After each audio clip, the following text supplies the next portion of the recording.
Oui,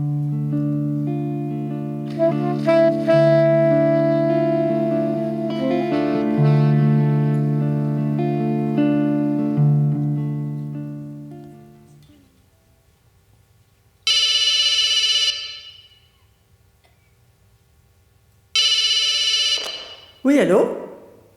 Oui, c'est moi? Ça va bien. Qui parle? Ah, c'est vous. Ben, ça va aussi bien que quand vous avez pris 3000 pièces dans le compte du voyage en Italie. Comment vous aviez le droit? Le déficit de l'école. Parce que c'était dans le compte de l'école. Belle mentalité. Comment? Vous me l'avez remis? Aviez-vous vraiment le choix? Vous m'appelez certainement pas pour prendre de mes nouvelles. Quand je reviens travailler? Bientôt. Le temps de reprendre le dessus puis d'essayer d'oublier toute la misère que vous et certains membres du conseil d'établissement me faites. Vous avez quoi? Annuler le voyage en Italie? Mais êtes-vous tombé sans tête? Vous pensez pas aux enfants, à leurs parents puis leur implication? Ramasser 60 000 piastres, c'est pas rien. Vous pouvez pas prendre de chance à cause de ma situation. Chris, c'est à cause de vous si je suis tombée malade.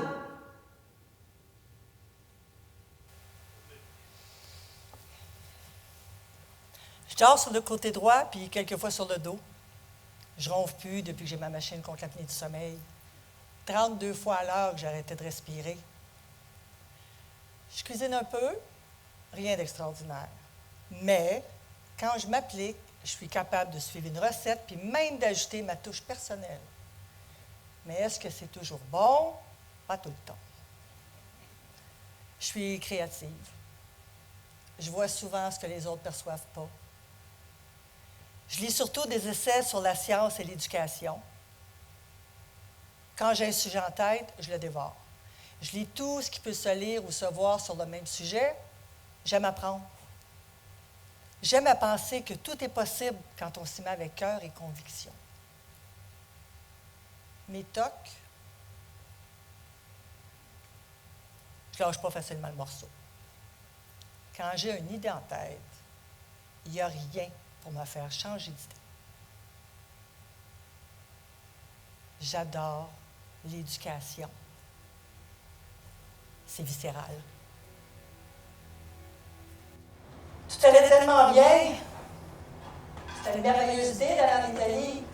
Je jouais avec un groupe de musique de la ville de Regoleto. Dans le nord, où les Alpes nous accompagnent à gauche comme à droite, c'était magnifique. Je me sentais utile dans mon rôle de prof de musique. Je pensais vraiment que je pouvais faire une différence. Mon but, c'était de leur faire vivre une expérience artistique, autant comme musicien que comme spectateur. Ça fait que je nous ai créé un monde où la musique est importante et nécessaire. Nécessaire à quoi? Je sais pas. Je sais plus. On ne sauve pas des vies avec la musique. Les enfants me demandent souvent « À quoi ça sert la musique? » Ben, je leur réponds toujours ma phrase cliché que faire de la musique, c'est bon pour le cerveau. Ben, les petits fruits aussi, c'est bon pour le cerveau. La pratique du sport aussi. Peut-être que la vraie question, c'est pas à quoi ça sert, mais à qui? Jouer d'un instrument de musique, c'est indéfinissable le bien que ça apporte. C'est une question de métaphysique. Écouter ses airs préférés, ça réconforte, ça réconforte. Mais les jouer, ça transporte.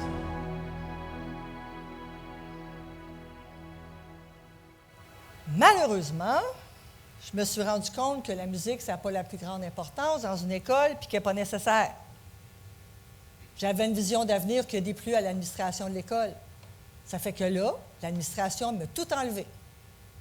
Fini les concerts en soirée, fini les locations de salles pour les concours, fini les camps musicaux le samedi matin, fini les concerts dans les écoles primaires du coin, fini les camps musicaux sur les bases de plein air, fini les concerts dans les centres de personnes âgées, Fini les concours d'orchestre avant.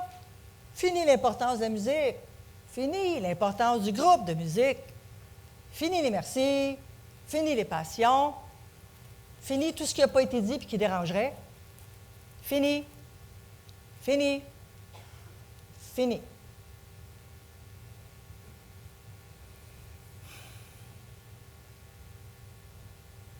J'ai jamais pensé à 50 ans de vie avoir besoin d'un psy. D'où je viens, on avale puis on respire. On se donne un bon coup de pied dans le cul puis on avance. Mais là, je pensais me connaître. 50 ans puis pas capable de mettre un maudit mot correct sur ce que je vis. Dans ma génération, vous serez peut-être d'accord, je ne sais pas, mais s'occuper de ses émotions, bien, je pensais que c'était quelque chose qui devait se faire tout seul. Tu n'avais pas à demander de l'aide. Mais le mal intérieur, le chagrin, la colère qui l'accompagne, c'est autre chose. J'ai jamais rien senti de pareil. Je ne sais pas pourquoi je me sens perdue. Je ne sais pas pourquoi je suis en colère. Je ne sais pas pourquoi je pleure. Je ne sais pas. Depuis ce voyage-là, pourtant merveilleux, c'est moi, ma propre limite. J'arrive plus à voir l'école de façon positive. En me grillant quelques cellules du cerveau par la dépression, c'est de la passion, elle est passée dans l'eau. C'est ma plus grande limite, la passion oubliée, partie, envolée, perdue, volée. J'aimerais ça, la retrouver, la passion, mais c'est peine perdue pour l'instant. J'espère trouver la passion en lisant sur des grands penseurs de l'éducation, lire sur des gens qui pourraient me redonner la passion, ou du moins le goût de voir l'école comme un joyau.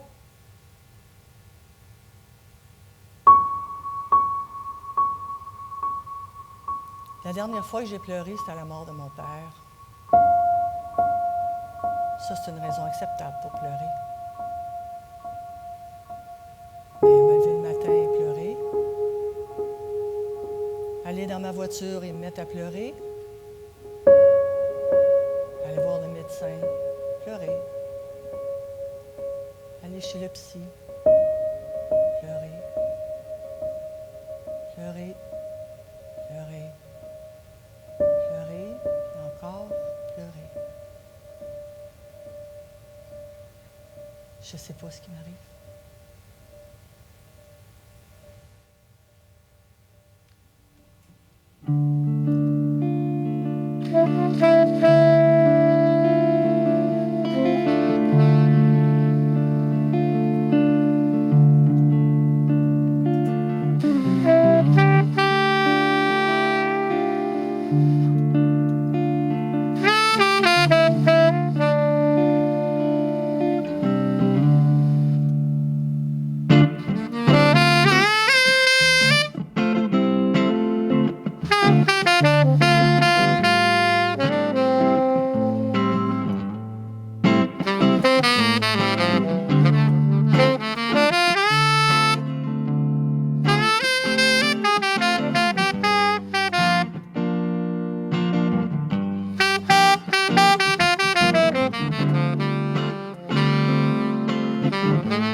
Moi, je suis devenue enseignante à cause d'une rencontre. Ah, si tu n'avais pas eu cette rencontre-là. Guy Ménard, le saxophone, puis moi. Moi, dans une nouvelle école sans mes repères habituels. L'école Saint-Mathias-Apôtre, où j'étais allée de la maternelle à la 4e année, n'était plus dans mon quartier. Un fonctionnaire d'un coup de crayon venait de changer mon destin. Pourtant, l'école Saint-Mathias-Apôtre habitait la même rue que moi. Ma maison était juste en face de l'école. Est-ce que c'est le fonctionnaire qui a joué avec mon destin ou est-ce que c'est à cause de mes parents qui ne se sont pas opposés au changement d'école? Je ne sais pas. Mais c'est le hasard. On peut dire qu'il a bien fait les choses. Je pense que j'ai été victime de ce qu'on appelle l'effet enseignant. Tu sais, le prof qui te donne le goût d'apprendre. Bien, c'est ça, l'effet enseignant. Puis on dit que ça peut surmonter l'effet socio-économique.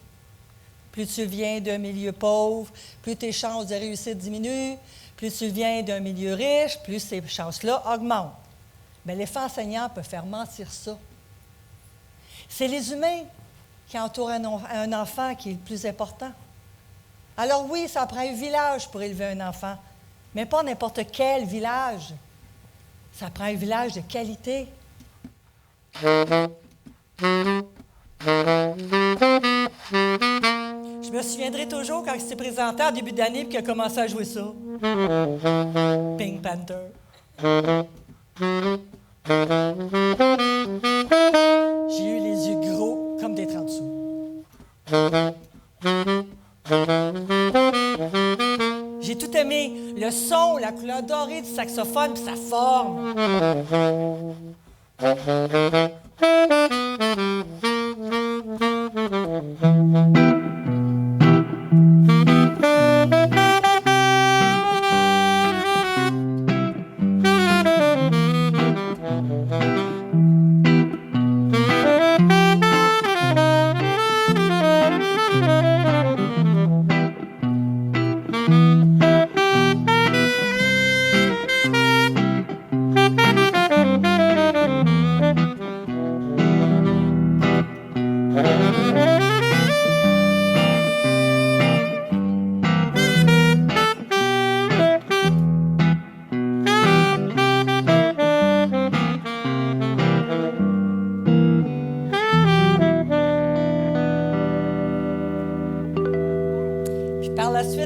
De Guy, j'ai connu 2 années extraordinaires avec lui.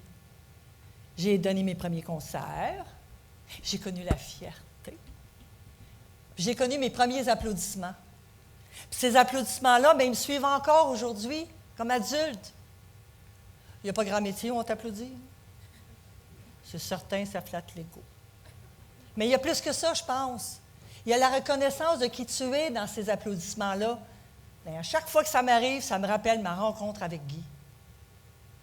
Qu'est-ce qui me serait arrivé sans cette rencontre-là? Je ne sais pas. Non, je ne sais pas. Ça me rappelle aussi que mes parents se sont endettés pour m'acheter mon premier saxophone. Ma mère le payait à la banque à tous les mois avec les allocations familiales.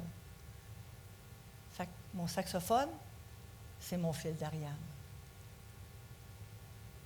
Puis après, bien, je suis arrivée au secondaire, puis je suis tombée sur un prof de musique un peu désabusé, proche de sa retraite, que j'ai longtemps jugé à cause de sa phrase fétiche.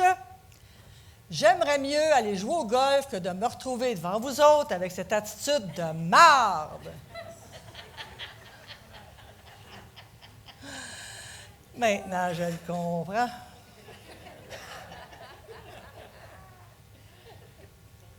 Est-ce que je suis heureuse?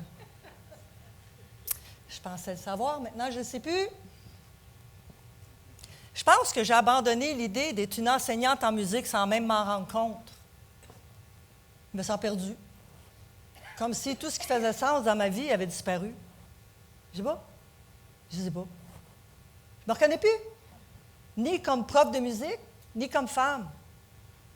J'ai juste le goût de tout sacrer ça là. J'aimerais ça comprendre pour revenir comme avant, mais tout est éteint. Quand je commence ma journée, je me sens vide, vidée. Puis quand je termine ma journée, c'est encore pire, je me sens encore plus vidée. C'est peut-être à cause de choses que que je ne suis même pas capable de nommer puis d'expliquer. Peut-être que le vide de début de journée, il est plein d'espoir, et le soir, il est plein de désespoir. Je ne sais pas. Je ne sais pas. Je ne sais pas, je ne comprends pas encore pourquoi ça merdait. Par jalousie? Parce que je prenais trop de place? Parce que j'ai dérangé, mes projets les faisaient trop travailler? Je ne sais pas. Mais je pense que, comme bien du monde dans le métier, l'école roulait au minimum demandé. À la base, la bonne gestion était là. Mais le rêve, il était inexistant. Parce que faire rêver, c'est un art. Puis moi, ben, je pense que je suis bonne là-dedans. Là, je m'accroche à l'habitude, faire les choses sans les vivre. Des fois, en cours de musique, je me surprends à revivre quand j'élève la voix. C'est qu'il y a quelque chose qui me dérange encore. Le seul signe qui semble me dire que je suis encore vivante. Puis en même temps, je me sens coupable d'élever la voix, parce qu'élever la voix en enseignement, c'est un signe de désespoir. C'est le dernier recours. Peut-être rendu là, aux soins de fin de vie, de fin de carrière. L'usure amène à la désillusion. Au début, tu le fais pour les enfants, puis tu t'oublies. Puis là, à un moment donné, ben, tu penses aux enfants, puis tu te dis, « Oh, Lynn, je vais aller les vendre, mes bouteilles vides, ou bien encore, je vais piger dans ma poche. » Puis ça, tu le fais pendant quelques années. Parce que tu te rends compte qu'on est fier de ton projet que tu portes à bout de bras, mais il ne faut pas déranger, hein? Non, il ne faut pas déranger, puis il ne faut surtout pas demander d'argent. Parce ce qui était important au début pour l'école, bien là, ça ne l'est plus. Puis ensuite, tu deviens comme je suis, je pense. Désillusionnée, incomprise. J'ai l'impression qu'on m'a menti à chaque fois que j'ai eu des félicitations. Combien de fois on s'est servi de moi puis mes jeunes élèves, mes jeunes musiciens pour représenter l'école devant des dignitaires? Hey, là, on ne dérangeait pas, on était utile. Au contraire, on organisait, accommodait, on facilitait la vie de bien des gens. Et là, on pouvait faire tout le bruit qu'on voulait. Bien sûr, j'étais avec mes jeunes étudiants à un événement clé en main. Peut-être que la perfection en enseignement, c'est quand la relation entre le prof et l'élève est vraie. Vrai dans le sens que les deux sont honnêtes puis se font confiance. Un est le vendeur motivé, puis l'autre, l'acheteur intéressé. Surprenant de parler de vente, hein? Bien, être enseignant, là, c'est se vendre à l'élève qui achète notre salade. Surtout la musique puis les arts en général. Il faut être un bon vendeur. Tu sais, tu ne vends pas bien ta musique, ciao. Baisse des inscriptions, au revoir. Ou encore, c'est tes collègues qui veulent autre chose pour leurs élèves. Il faut être un bon vendeur. Par contre, le prof qui ne vend pas bien son cours de français ou de mathématiques, lui, on le garde. Hein? On met ça sur le dos des élèves. Ben oui, c'est une cohorte difficile. Mais les arts, rarement on va dire que c'est une cohorte difficile. Non, on va mettre ça sur le dos des professeurs. Ou encore, on va dire que les étudiants n'aiment pas la musique. Comme ça, on les déculpabilise de leur manque d'effort. Bien, je pense qu'enseigner la musique, ça va toujours être ardu. Se situant entre la négociation et le combat. Peut-être parce que l'école manque de poésie. Dans le coin droit, nous avons politique, qui affrontera pour vous dans le coin gauche, poétique. Eh bien oui, René, c'est un grand retour pour poétique. Longtemps, elle a été défaite par politique. Même que celle-ci a fait en sorte qu'elle soit cachée, oubliée, sans toutefois réussir complètement. Tout ça pour mettre en œuvre son désir de voir une école utile. Apprendre la langue et les mathématiques pour bien remplir les formulaires que ces jeunes élèves auront remplis tout au long de leur vie. Eh bien, ce soir, Poétique essaiera de renverser la vapeur et de remporter ce combat pour que l'école redevienne humaniste, comme il a été souhaité en 1964 par le rapport Parent. Apprendre la langue pour sa beauté, pour sa façon de dire les bons mots sur les mots de notre société. Apprendre les chiffres pour bien comprendre l'univers dans lequel on vit, et non pas seulement pour bien faire fonctionner une caisse enregistreuse. Eh bien, Richard, j'ai bien peur que l'armée de politique et ses technocrates l'emporte sur politique et ses artistes. L'armée de politique est au pouvoir depuis tellement d'années. Je ne vois pas comment politique pourrait faire mal à politique. Eh bien, René, l'armée de politique en est une qui est forte, qui est aguerrie, qu'on a maintes fois tenté de faire disparaître. Eh bien, ce soir, elle essaiera de gagner du terrain. Si elle ne pouvait que remporter 20% de la victoire, l'école y gagnera en humanité, c'est certain. Et les artistes y gagneraient en humanité, tiens, encore!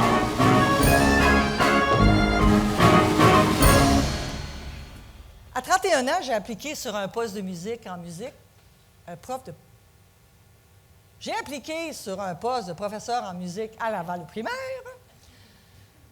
Bien, arrivé dans mon école primaire comme professeur de musique, j'avais ce rêve-là de vouloir créer. Qu'est-ce que je voulais faire déjà? Ah oui, je voulais comment? Oui, excusez. J'avais ce désir-là de vouloir alimenter un terreau fertile du savoir. Tu sais, un bon film, là, comme une bonne histoire, comme un bon film de Walt Disney. Malgré tous les problèmes rencontrés, la finale est toujours enlevante à donner la chair de poule. Tous, à la fin, ont un sentiment de réussite. Un sentiment qui peut te suivre pendant des années. Des souvenirs que tu peux mettre dans un tiroir à mémoire puis t'y référer quand tu es down puis que ça va pas bien. Je me basais sur mon intuition puis ce que j'avais vécu.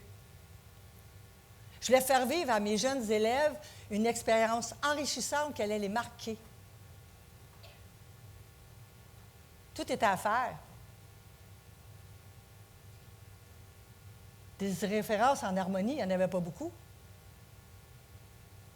Puis moi qui ai toujours été une rêveuse solitaire, bien là, je sentais le besoin de rêver à plusieurs. Parce que rêver, c'est essentiel pour toute société et individu. Puis le jour où on cesse de rêver, bien, je pense qu'on abandonne le mot futur pour on rend le présent triste.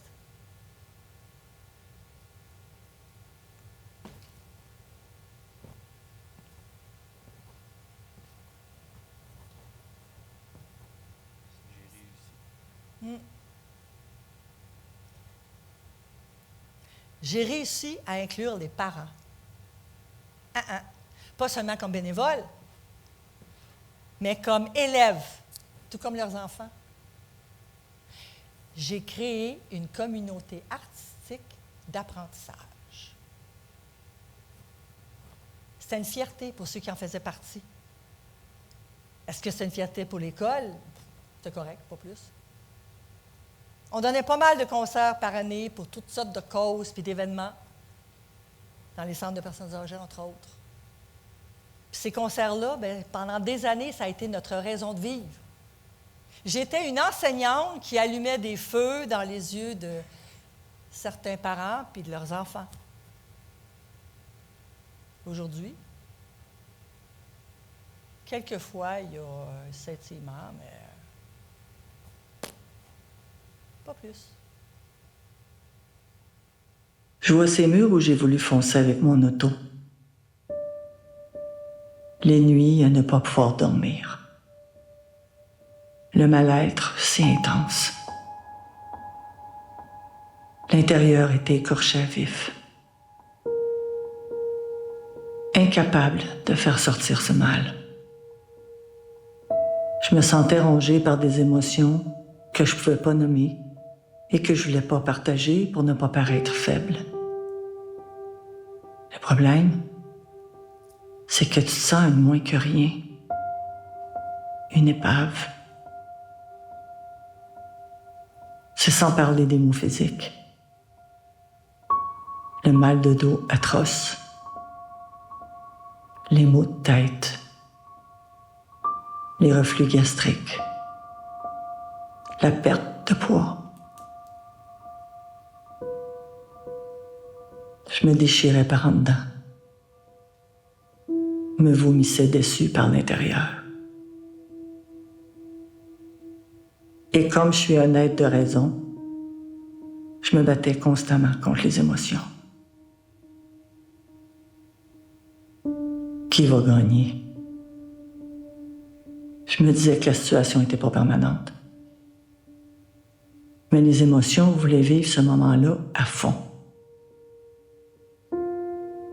Difficile à dire ce que je ressentais. Il n'y a pas de mots qui peuvent vraiment décrire cette souffrance.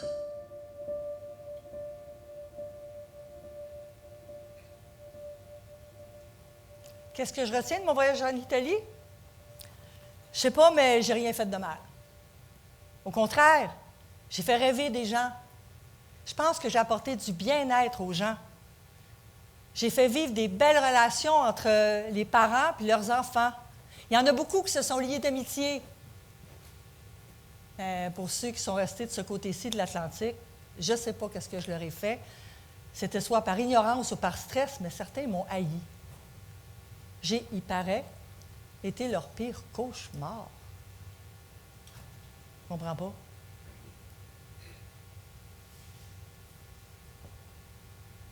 J'étais devenue une faiseuse de troubles. J'ai peut-être repoussé une certaine limite. Je veux dire par là, j'ai peut-être repoussé une certaine limite acceptable. Il y a une limite à soutenir les enfants, à dire le contraire, ce serait un mensonge. Ma limite à moi était inexistante pour ce voyage-là. Je travaillais 12 heures par jour au lieu de mes 6 heures prévues. Et pour l'administration de l'école aussi, ça a donné beaucoup de travail. Mais la cause était noble. C'était pour les enfants. Je pense que la phrase qui m'a le plus choquée dans cette histoire-là, c'est quand j'ai entendu dire la directrice que je faisais un trip d'adulte.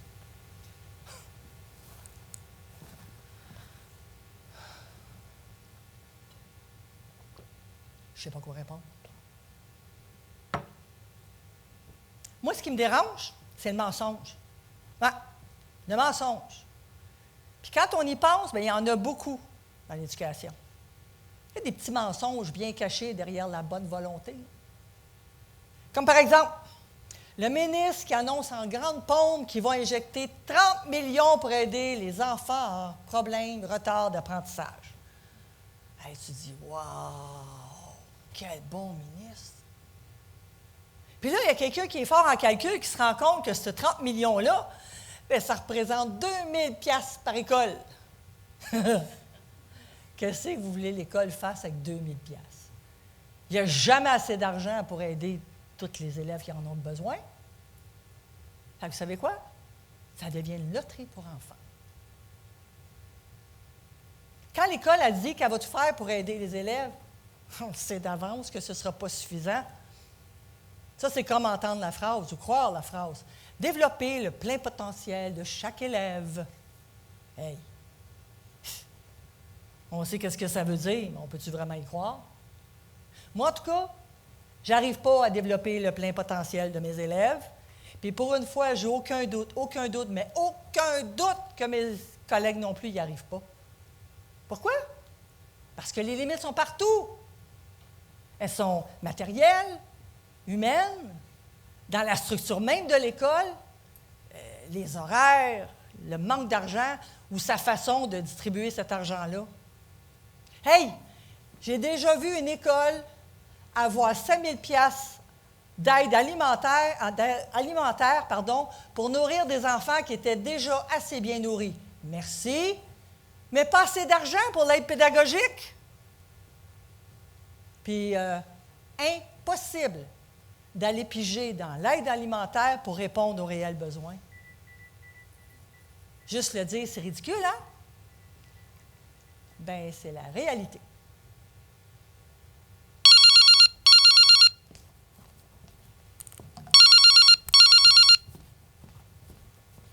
Oui, allô? Oui, c'est moi. Oui, c'est moi qui ai fait le chèque. Pourquoi vous ne pouvez pas le prendre? On ne peut pas prendre le montant puis l'appliquer pour aider ma nièce Martine. Bien, le montant est peut-être pas assez élevé, là. Je peux le changer. Combien vous avez besoin? Ah, c'est pas le montant, le problème, c'est le chèque. Ah, puis ça serait injuste pour ses amis qui n'ont pas les moyens financiers. Ben écoutez, moi, combien ça coûte pour l'ensemble de l'œuvre? Je suis prête à aider Martine et ses amis. OK, vous allez accorder plus de temps à ceux qui en ont plus de besoin que Martine. Des cas plus critiques, ouais. Fait que si je comprends bien, si je veux continuer à aider ma nièce Martine, vous me suggérez d'aller au privé? Bien, il n'y a pas de problème. Demain, Martine va arriver à l'école avec un tuteur en classe pour l'aider. Non? Pourquoi non? Je comprends pas, là. Pourquoi? Ah, ça serait injuste pour les autres. Combien ça en prend de tuteurs privés en classe pour régler le problème de justice? Vous êtes désolé. Est-ce que vous déchirez le chèque ou vous le mettez dans la pochette de Martine?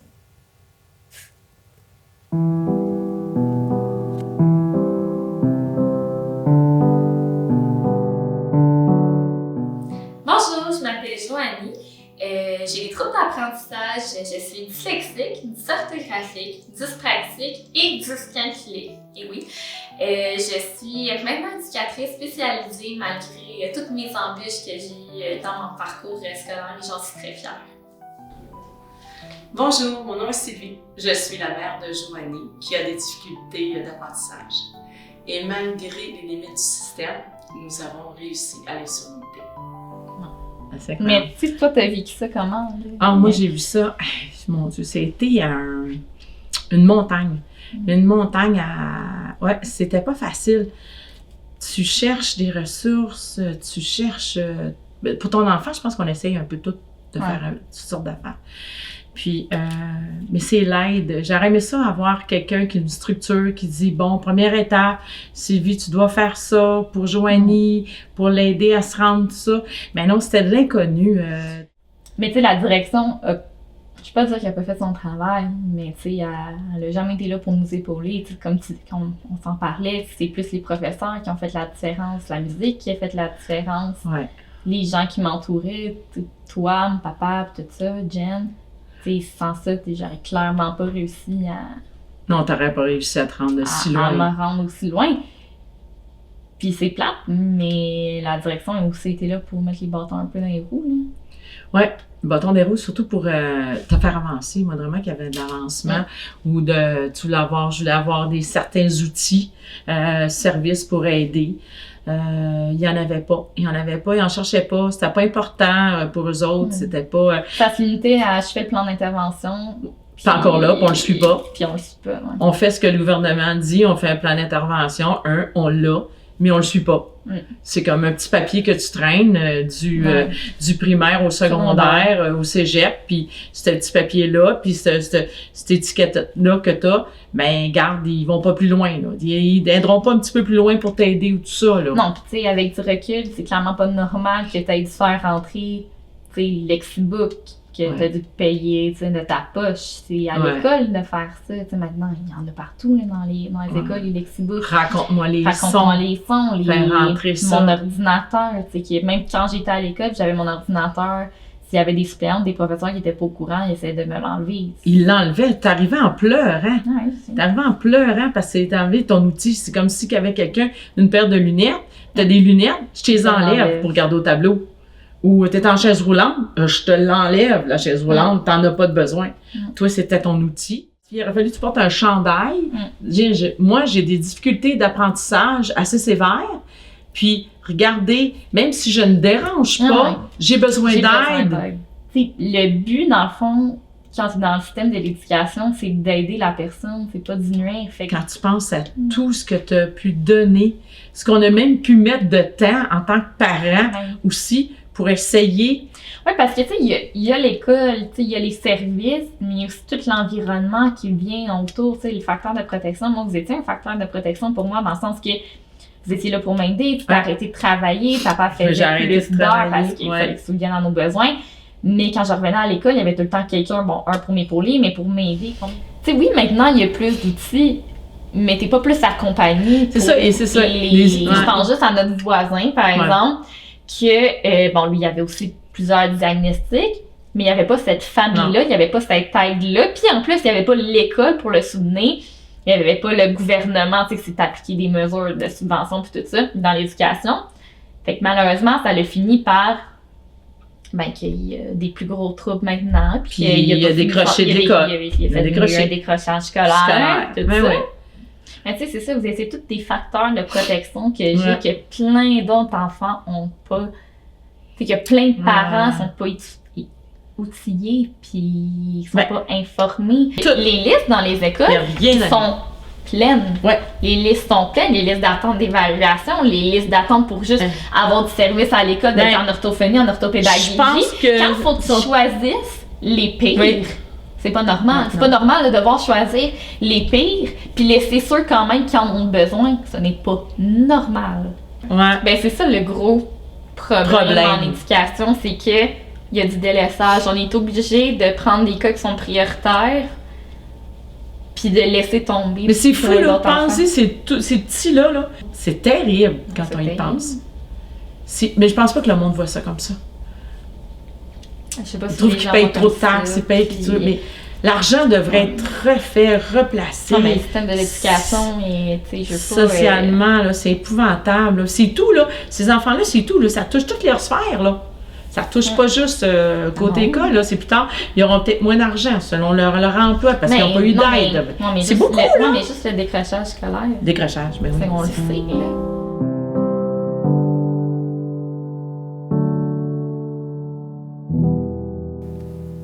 C'est-tu juste moi ou il y a juste le système d'éducation qui a l'air de trouver que ça va bien? Quand l'école elle parle d'elle-même, elle en parle comme d'une réussite.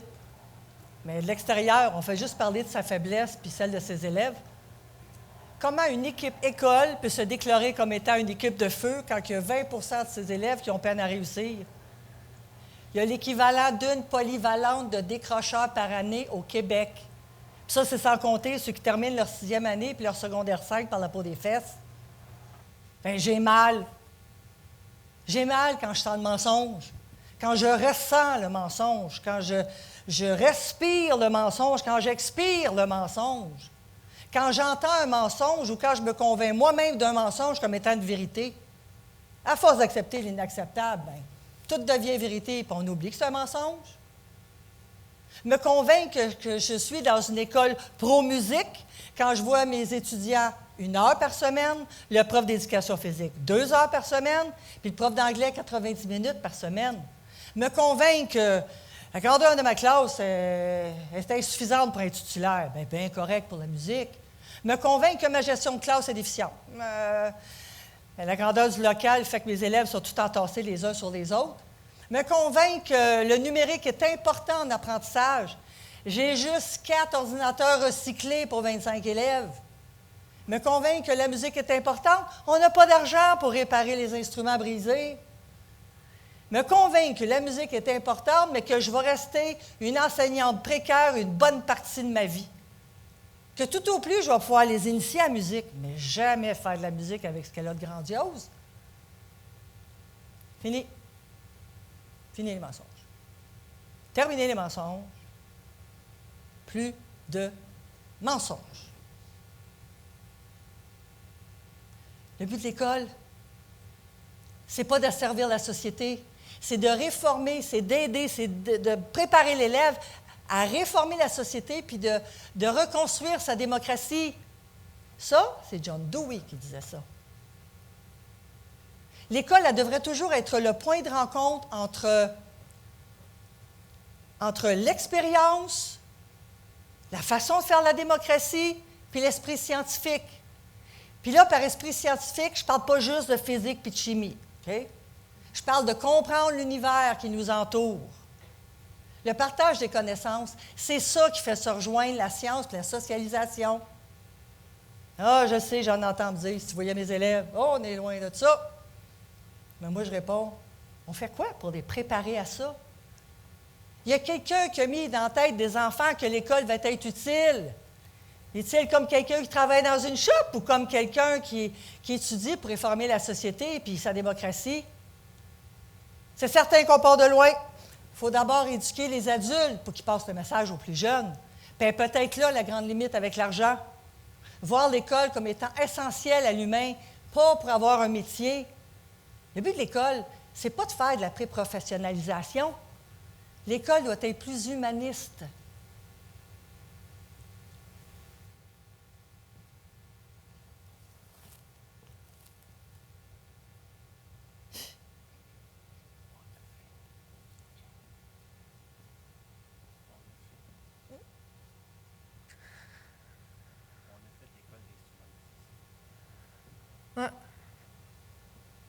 On a fait de l'école l'instrument de la société. Il faudrait peut-être revenir au principe de développer l'humain plutôt que vouloir concurrencer la planète et ses marchés économiques. Pensez pas? L'école, elle devrait toujours rester en marge de la société, surtout en ce moment où tout le monde demande une école utilitaire, demande qu'ils viennent des parents puis des chefs d'entreprise. Même que ce message-là, bien, il est entré dans la tête des enfants. Aujourd'hui, à écouter tous les intervenants médiatisés, on veut des enfants qui soient capables d'écrire, de lire, de compter, d'être multilingues, compétents, sociales, artistiques, avoir un esprit critique, écologique, accepter les autres, curieux, vertueux, respectueux, innovant, coopératif, avoir du leadership, souple, s'adapter, créatif, habile, ingénieux, connaissant, performant, être en santé mentale et physique, savoir bien se nourrir, comprendre l'économie, combattre les fake news, développer les techniques du bonheur, de la richesse, du couple et de la méditation, si possible avant l'âge de 9 ans. Vous êtes fatigué, je sais entendre ça? Mais moi aussi, je suis fatiguée. Puis je pense qu'on a passé d'une vie pour y arriver. L'école est devenue un fourre-tout. On n'a même plus le temps de gérer ce qu'on apprend. Aujourd'hui, comme élève, on écoute, on mémorise, on passe un test, on se fait évaluer, on réussit ou on échoue, mais peu importe, on passe à la notion suivante. Le prof a un programme à respecter, des examens du ministère programmés. Fait qu'au lieu de repasser la progression des apprentissages, on invente des méthodes pour enseigner plus explicitement, pour mieux comprendre, mais rien pour donner le temps au cerveau d'apprendre puis de digérer. On comprenne de plus en plus l'information pour en passer une plus grande quantité. L'école te rend nerveux, pas de problème, on va mettre des élastiques autour de tes chaises. Des quoi? Des élastiques pour taper dessus quand t'es stressé. Ça, c'est sans compter tous les modèles de pâte à modeler qui servent de banc anti-stress.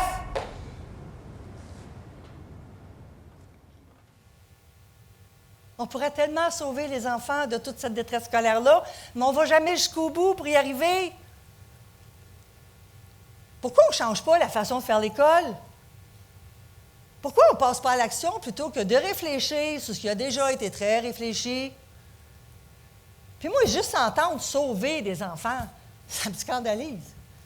Comment on peut vouloir sauver des enfants quand ils arrivent à nous, ils ont juste 6 ans puis le goût d'apprendre? Puis pourquoi il y en a qui arrivent déjà en échec? Qui a le goût de naître dans un monde qui te met en échec? L'école est bien trop importante aujourd'hui pour se permettre d'en faire échouer. On ne peut pas laisser tomber un enfant à qui on a fait la promesse de bienveillance. Dans la vie, là, il faut trouver ce qui nous passionne, puis où on a un intérêt et une compétence naturelle. La vie est bien plus intéressante, elle fait bien plus de sens. Ça, c'est Sir Ken Robinson qui disait ça. Connaissez-vous? Ah. Bien, à partir des passions, des compétences et de l'intérêt naturel de l'élève, on pourrait bâtir son cheminement scolaire. Pour certains, on y arrive déjà, mais pour d'autres, c'est l'impasse. Les seules options qu'ils ont, c'est les arts et le sport. Et où la mécanique automobile? Et où la menuiserie, la cosmologie, etc.? Il y a beaucoup de domaines que l'école n'offre pas. Moi, j'avais une étudiante qui était sur son X à cause de la musique. Puis on voyait l'effet que l'école avait sur elle. Pour elle, l'école était magnifique, malgré les bâtiments désuets, malgré le haut taux de fer dans l'eau, malgré la peinture qui datait des années 1960. Mais pour elle, c'était l'endroit idéal. Tu joues ton instrument préféré, tu donnes des concerts, tu voyages, puis tu te fais des tas d'amis qui ont des mêmes goûts que toi. Bien ça me ramène à mon voyage en Italie. Puis moi, je pense que c'était l'école parfaite. Mais je ne suis pas une scientifique.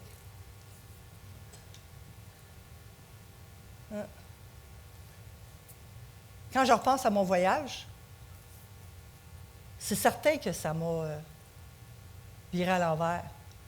Ça m'a comme ouvert les yeux sur ce que je ne pouvais pas ou ne voulais pas voir, le fameux mensonge. Fait que ma compétence, ça s'arrête là. à penser, rêver comment l'école pourrait être bonne, belle, la voir comme un objet ou une fondation d'une société qui se respecte.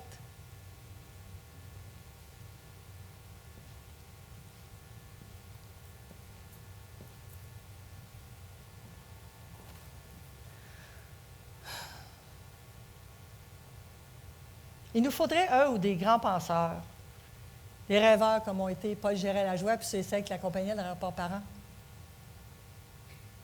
Tu sais, on entend souvent ça aujourd'hui, hein, les recherches disent que, les données confirment que, les données probantes prouvent que.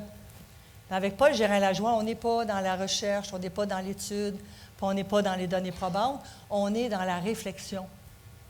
On n'est pas dans le résultat, on est dans l'humain. Ça, c'est comme Jean Amos Comenius. Ben oui, c'est pas grave, là. Lui a vécu dans les années 1600. Mais lui, déjà, il parlait de l'éducation sans recherche scientifique puis ni statistique. Juste une bonne observation suivie d'une bonne réflexion. Il a passé sa vie à chercher à faire progresser les techniques d'apprentissage. Lui, il parlait d'une école permanente, de l'enfance jusqu'à la vieillesse. Une école publique gratuite pour tous. Puis déjà, dans ces années-là, il parlait d'une organisation internationale de l'éducation, la science et la culture. Lui, il rêvait de belles écoles avec des fleurs, des jardins, des cours qui pourraient se donner autant à l'intérieur qu'à l'extérieur. Puis il disait aussi que l'école, ce n'est pas juste l'affaire des enseignants. C'est aussi l'affaire des parents puis de la société. Lui, il rêvait de pouvoir enseigner tout, à tous, de tous les points de vue, démocratiser l'éducation. Puis lui, il disait aussi qu'il ne fallait pas donner des travaux au-dessus de l'âge puis des forces de l'enfant. Il fallait respecter son cheminement. Un autre, Michel Montaigne, dans les mêmes années, disait quelque chose de semblable. Il disait qu'il fallait rassembler les esprits par force et non par âge. Si ces deux-là étaient encore vivants, ils trouveraient ça bien bizarre, la façon qu'on a de regrouper les enfants en fonction de leur âge, puis de penser qu'ils vont arriver au même niveau. Tu sais, il faudrait peut-être abandonner le principe des groupes fermés. Non? Tu sais, on pourrait les garder pour certaines matières, mais pour d'autres, on devrait rassembler les élèves en fonction de leur force et de leur cheminement. Oui, je sais, il n'y a pas d'études qui vont dans ce sens-là. Je le sais, ça va compliquer les horaires. Je le sais, ça va aller à l'encontre de la convention collective. Je le sais, ça va alourdir la tâche ou du moins la compliquer. Je le sais, ça va coûter plus cher que prévu. Puis après, les élèves, ces limites-là, ils n'appartiennent pas aux élèves. Les élèves ne sont pas responsables de ces limites-là. Les élèves ne sont pas responsables de leurs échecs. Tu sais, si un enfant a besoin de 5 heures d'aide individuelle par semaine, puis qu'on y en donne seulement 2, à qui appartient l'échec de l'élève? L'élève n'est pas coupable de son échec, mais c'est lui qui va en subir les conséquences, par exemple, pas l'école. L'école, elle va se cacher derrière 1 million de raisons, comme d'habitude.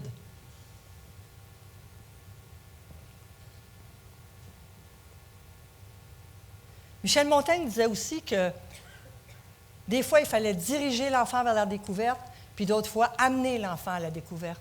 Lui, il aimait mieux former un être habile qu'un enfant savant. Acquérir un savoir, oui, mais une morale, un discernement, une intelligence, bien, c'était plus important pour lui que de voir un enfant répéter par cœur un savoir qu'il ne comprend pas. Tu sais, si l'enfant fait juste nous renvoyer son savoir, la façon qu'il l'a reçu, on s'entend qu'il ne l'a pas bien digéré. Comme je dis tout le temps, on donne du Tylenol au lieu de repenser la façon de faire. Puis comment ça se fait qu'après tous ces grands personnages-là, on est encore en train de se demander comment faire l'école? Ah, puis moi, ça me vire à l'envers. C'est-tu par ignorance collective ou amnésie que ces grands penseurs-là, ils ont vu leurs idées mourir? Hey, nos dirigeants et nos blogueurs, ils oublient qu'il y en a déjà avant eux, hein? Toujours drôle de voir ceux qui se disent innovateurs quand la plupart du temps, ils reprennent des idées oubliées. Moi, j'ai toujours pensé que ceux qui étaient spécialistes d'éducation, ils avaient tout lu sur le sujet. Bien, ça a l'air que non. L'école n'est pas à dire. Elle est à redire. Tout a été dit. L'école parfaite adore sur les tablettes des bibliothèques. Bien, si tous les élus, si tous les parents allaient lire les livres sur l'éducation puis l'école, bien, l'école brillerait comme un diamant. Elle n'aurait pas seulement des beaux murs, elle aurait aussi des beaux humains, comme en ce moment, mais avec un petit quelque chose de plus. Une conscience plus élevée du but de cette rencontre-là d'un enfant de la maternelle jusqu'à secondaire 5.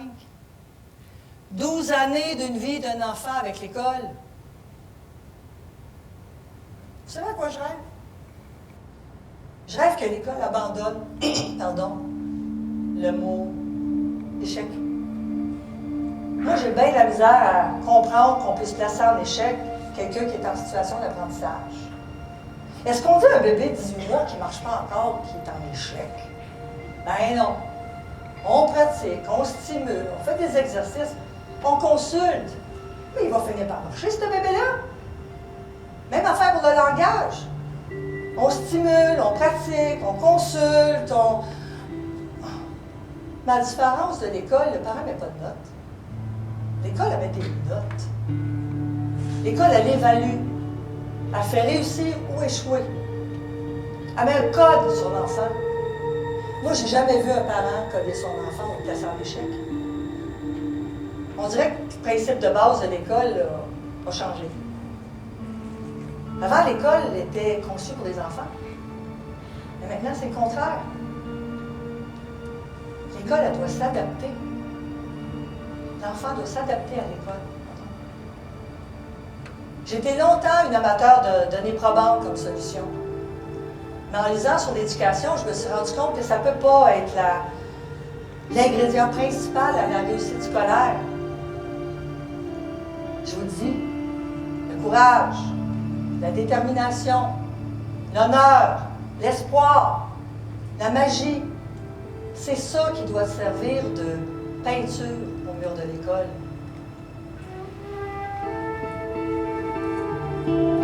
Je rêve que l'école s'adapte mieux aux enfants. Je rêve que l'école accepte vraiment tous les enfants. Je rêve de cesser de voir des yeux se vider de leur curiosité avec les années. Je rêve que l'école soit vue pour ce qu'elle est, un joyau. Je rêve que les politiciens, les adultes, les enfants respectent l'école. Je rêve que l'école s'éloigne de la violence, se rapproche encore plus de la bienveillance. Je rêve que les enfants comprennent l'importance de l'école. Je rêve de faire partie d'une grande aventure scolaire. Je rêve de cesser d'être une victime du système d'éducation. Je rêve d'enlever mes limites, les limites. Faire rêver, c'est un art que l'école doit remettre dans son cahier de charges.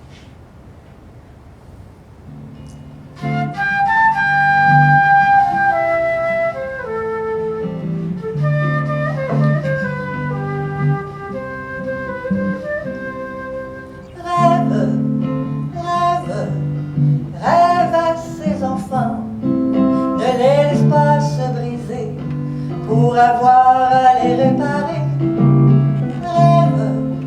Rêve, éveille sur eux, fais-leur un avenir que personne ne pourra détruire.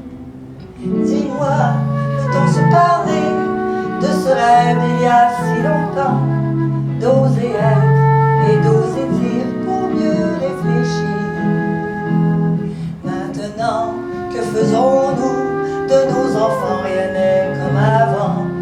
Donnons-nous encore la chance de rêver.